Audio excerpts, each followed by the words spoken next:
Par quoi? Thierry Soucard, hein. Euh, Éditeur, journaliste, auteur de quelques livres. Moi, je voudrais déjà dire une chose. Ce matin, on a parlé de l'industrie pharmaceutique et des dérives qui sont constatées quotidiennement. Philippe Even en a parlé. Michel est un témoin également. Il faut que vous sachiez que l'industrie agroalimentaire, c'est 10 fois l'industrie pharmaceutique. Ah, budget. On aura un débat là-dessus. Donc, ce que vous constatez en tant que conflit d'intérêts dans l'industrie pharmaceutique, c'est la même chose dans l'industrie agroalimentaire. Vous avez les mêmes dérives, vous avez les mêmes techniques pour falsifier les études. Et nous étions frottés à ça avec Isabelle Robard en 2004 lorsqu'on avait publié Santé, mensonges et propagande, qui avait été une espèce de coup de tonnerre dans ce paysage-là. Nous avions été à l'époque les premiers à demander les déclarations d'intérêt des chercheurs en nutrition de l'Agence sanitaire des aliments. Et on a mis 6 mois pour les avoir. Aujourd'hui, elles sont sur Internet. Mais à l'époque, c'était assez difficile de les avoir. Et nous avions constaté, je vous donne de mémoire quelques chiffres, il y avait à l'époque 29 chercheurs dans le comité de nutrition humaine de l'AFSA. Ça s'appelait l'AFSA, aujourd'hui c'est l'ANSES. 28 travaillaient pour l'industrie agroalimentaire. Un, on ne savait pas parce qu'il n'avait pas rempli sa déclaration d'intérêt. C'est obligatoire, mais monsieur n'avait pas rempli sa déclaration. Et sur les 28, vous aviez à peu près 24 qui travaillaient pour Danone. À l'époque également, les apports nutritionnels conseillés, notamment dans le domaine du calcium, qui est un sujet que j'ai développé dans 2 livres, Lait, mensonges et propagande et le mythe de l'ostéoporose. Les ANC avaient été établis par un chercheur de l'INRA qui travaillait pour Candia. Cette information n'est pas donnée dans le guide publié par l'AFSA à l'époque, pour vous dire à quel point on négligeait ces notions de conflit d'intérêts. Donc je ne vais pas m'étendre outre mesure là-dessus, c'est notre pain quotidien quelque part. Nous recevons des études, nous les décryptons, et puis nous essayons de dire au lecteur, voilà, cette étude, elle est fiable ou pas. Aujourd'hui, il y a une thématique qui nous occupe beaucoup et je voudrais la partager avec vous parce que c'est peut-être quelque chose de nouveau pour vous. Alors on a parlé de glucides, de lipides, de protéines ces 30-40 dernières années en essayant de trouver des liens entre la consommation des uns et des autres et les risques de maladies chroniques. Notamment les diabètes qui à l'époque étaient attribués à une consommation excessive de graisses saturées, plus récemment à une consommation de sucre et de glucides. L'obésité, on ne sait plus très bien parce qu'une fois ça a été trop de graisse, maintenant c'est trop de glucides. Et nous avons publié récemment, comme nous le faisons depuis 8 ans, la nouvelle édition d'un livre qui s'appelle Le bon choix au supermarché. Et ça a été pour nous l'occasion quand même de mettre le doigt sur quelque chose qui avait été très négligé ces dernières années, ces dernières décennies, et qui a été mis à l'ordre du jour par des chercheurs de l'université de Sao Paulo au Brésil. Et ce concept, c'est celui de l'aliment ultra transformé. Donc c'est une autre manière de regarder notre alimentation. Plutôt que de le regarder de manière séquentielle, sous forme de glucides, de lipides, de protéines, de sel, de sucre, c'est de regarder le degré de transformation des aliments. C'est encore embryonnaire comme travail. Les publications sont assez peu nombreuses, mais elles existent, vous pouvez les trouver. Beaucoup ont été faites par ces chercheurs du Brésil. Et c'est une démarche extrêmement intéressante parce qu'on s'aperçoit que dans les études de bonne qualité, plus l'aliment est transformé, et tout à l'heure je vais vous dire ce que c'est qu'un aliment très transformé, plus on voit la corrélation, on parle d'association, avec le risque de maladies métaboliques, diabète, obésité, cancer, plus cette association est étroite. Alors à quoi on reconnaît un aliment ultra transformé ? Eh bien, c'est assez simple en fait. Ce sont des aliments, quand vous regardez la liste des ingrédients sur une étiquette, c'est une liste extrêmement longue d'ingrédients. Ça, c'est le premier critère.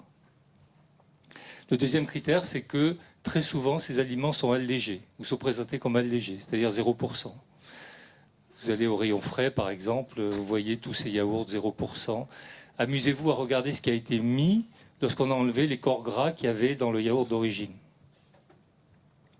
Eh bien, on les a remplacés par toute une cohorte d'amidon, amidon transformés, qui se comportent comme des glucides, mais des glucides dits rapides, par des ingrédients qui vont mimer le caractère texturant de la graisse, notamment les carragénanes, des épaississants, également par des additifs. Donc toute cette cohorte d'ingrédients que vous lisez lorsque vous achetez, et j'espère que vous ne le faites pas lorsque vous achetez des produits transformés au supermarché, cette cohorte-là contribue de manière parfois individuelle, ingrédient par ingrédient, à une altération de tout un tas de processus physiologiques, à commencer par le microbiote.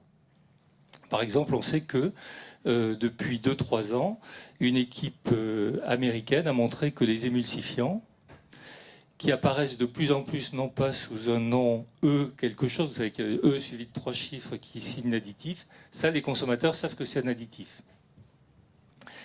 Par contre, quand vous mettez monoglycéride d'acide gras, ça ne fait pas additif, ça fait finalement quelque chose d'assez naturel, c'est un additif. Donc tous ces émulsifiants perturbent la flore intestinale. Nous avons un grand nombre d'études là-dessus.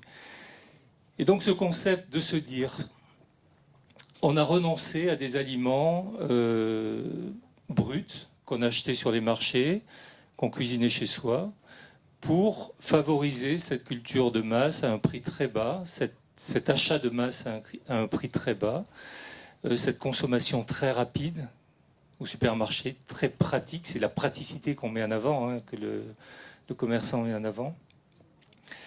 Eh bien, probablement, de manière subtile, alors on va vous dire, oui, mais l'additif E450, un phosphate par exemple, il est autorisé par l'EFSA en Europe, ou il est autorisé par la FDA aux États-Unis. Mais on n'a pas le recul aujourd'hui, on n'a pas assez de recul aujourd'hui pour constater les problèmes que peuvent occasionner ces additifs. Par exemple, le cas des phosphates, qui est une classe d'additifs qui permet de rajouter du calcium aux aliments. Ça, c'est assez incroyable d'ailleurs, parce que quand vous prenez par exemple, je fais une petite digression, vous prenez un yaourt au soja. Yaourt au soja, c'est normalement du soja et des ferments. Si vous l'achetez en magasin bio, c'est ce que vous allez avoir, du soja et des ferments. Vous considérez que c'est assez traditionnel et assez classique, ça n'est pas dans le registre de l'aliment ultra transformé. Maintenant, si vous achetez le même aliment en supermarché, fabriqué par la même entreprise, mais sous une autre marque, par exemple Sojasun, vous avez le ferment, vous avez le soja et vous avez les phosphates dicalciques. Alors pourquoi des phosphates dicalciques? Quand on pose la question, ce qu'on a fait nous à Sojasun, eh bien la réponse c'est qu'ils veulent rajouter du calcium dedans pour se mettre au niveau du rayon yaourt qui contient du calcium, parce qu'ils sont persuadés que cet atout calcium qui ne sert absolument à rien, hein, les laitages ne préviennent pas les fractures, cet atout calcium, c'est un ingrédient important pour le consommateur. Donc vous allez acheter votre Sojasun dans le rayon frais et vous allez récupérer des phosphates dont on sait aujourd'hui qu'ils sont liés depuis 7-8 ans, non seulement chez les insuffisants rénaux, mais dans la population générale, à des maladies cardiovasculaires et très récemment des risques de cancer. Au point que l'EFSA est en train de revoir tout le dossier phosphate pour rendre un avis dans 2 à 3 ans. Donc, ingrédient par ingrédient, on peut discuter avec un industriel qui va nous dire oui, mais bon, la science n'est pas encore extrêmement ferme là-dessus. Mais l'ensemble, cette espèce de soupe industrielle, est probablement à éliminer, probablement à l'origine des problèmes de santé que nous connaissons aujourd'hui. Donc voilà un exemple d'une autre manière de regarder la nutrition qui tombe sous le sens finalement, parce que ça a l'air d'être un truisme ce que je suis en train de dire. Tout le monde opine et tout le monde se dit bah oui c'est évident. Mais jusqu'à ce que ces gens, ces chercheurs brésiliens et commencer à regarder transversalement notre alimentation et à faire ces corrélations. On était encore sur le vieux modèle, glucides, protéines, lipides, et je pense que l'industrie agroalimentaire a aujourd'hui extrêmement peur de ce qui est en train de se passer, de cette mise en lumière de ce dont je suis en train de parler. La preuve en est qu'on a été en contact récemment avec des industriels qui n'étaient pas très contents de ce qu'on fait, qui nous l'ont fait savoir d'ailleurs. Bon, on a eu des échanges, hein. Mais lorsqu'on leur a dit, ben, écoutez, vous êtes quand même à côté de la plaque avec vos produits, et il y a de la recherche là-dessus, il y a des études, et vous devriez être au courant en tant qu'industriel, ils ignoraient totalement tout ce pan de recherche. Donc on est tous, à titre individuel, des consommateurs, mais on est tous, en étant des consommateurs, des acteurs de notre santé. Et je pense que ça commence, on a parlé de tas de choses qui font écho, évidemment, en moi, comme le bio, comme la permaculture. Mais il faut également que nous soyons porteurs d'un message auprès de ceux qui ne sont pas encore versés dans ces pratiques-là, d'acheter de l'aliment frais, brut, bio, et de le cuisiner, ou qui n'en ont pas le temps, et les alerter sur ces aspects de nourriture industrielle qu'on retrouve d'ailleurs avec les mêmes problèmes pour les chiens et les chats. C'est la même problématique.